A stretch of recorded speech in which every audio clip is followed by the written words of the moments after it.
Hi, this is my most recent video for my Social Tech and Emerging Media class.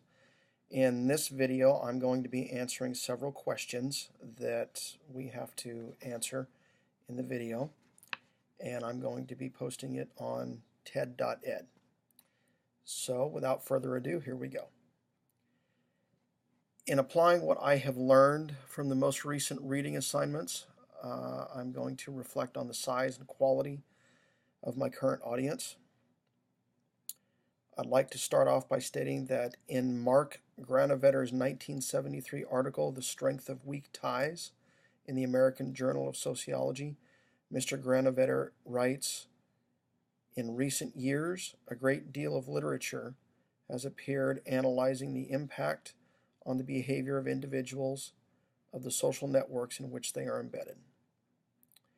Some of the studies have emphasized the ways in which behavior is shaped and constrained by one's network, others the ways in which individuals can manipulate these networks to achieve specific goals. Thus, the social media such as Facebook, LinkedIn, Twitter, and so forth are used every day to influence others."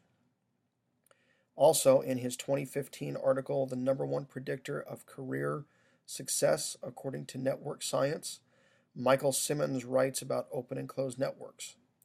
Per Simmons, the bottom line, according to multiple peer-reviewed studies, simply being in an open network instead of a closed one is the best predictor of career success. In the chart, the further to the right you go toward a closed network, the more you repeatedly hear the same ideas, which reaffirm what you already believe. The further left you go toward an open network, the more you're exposed to new ideas. People to the left are significantly more successful than those to the right. He's referencing a chart that he has on the in his article, in which he describes large open networks where you are the link between people from different clusters, and also small closed networks where you are connected to people who already know each other.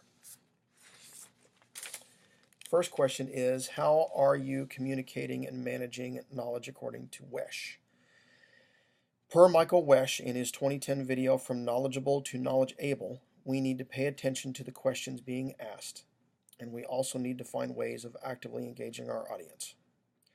After watching Mr. Wesch's video presentation, it occurred to me that I need to start asking questions when I post new information, as well as asking opinions. This will hopefully enable me to gain more responses from my target audience. The information I post comes mainly from my class reading assignments because I feel these assignments are very enlightening and informative. The next question is, in what ways am I actively engaged in co-creating new perspectives or prior patterns of learning and knowing? I am actively engaging in co-creating new perspectives or prior patterns of learning and knowing by taking actions to share the knowledge I am gaining through my classes at Colorado Christian University. For example, in the last 2 weeks, I have posted links to 2 of Session 1's reading assignments. The 2016 article, Social Media, Destroyer or Creator, by Thomas L. Friedman, and the 2014 article, The Seek, Sense, Share Framework by Harold Jarsch. Have you applied information and knowledge in ways that influence and persuade? Actionable knowledge according to Nonaka. In the 1991 article, The Knowledge Creating Company, Kuhiro Nonaka writes, "In most companies, the ultimate test for measuring the value of new knowledge is economic: increased efficiency, lower costs, improved return on investments. But in the knowledge creating company, other more qualitative factors are equally important. Does the idea embody the company's vision? Is it an expression of top management's aspirations and strategic goals? Does it have the potential to build the company's organizational knowledge network?" With this in mind, I have started to post what I feel to be relevant reading and articles on my Facebook and LinkedIn accounts regularly, with comments stating these are meant to improve our understanding of the world around us and my field of leadership. Is anyone listening? Some are, most are not. It depends on the medium used. On Facebook, for example, some are listening, but most, I feel, are not. On LinkedIn, I gain a more professional following.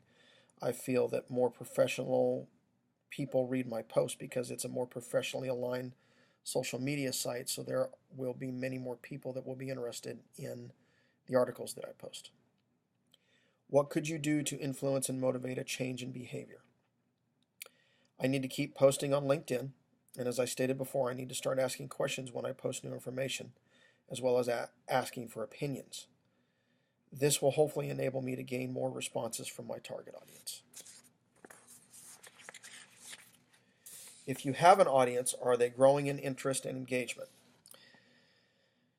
It's hard to say as of yet. Personally, I would have to say my audience has stayed the same and is not growing quite yet, but an audience takes time to build.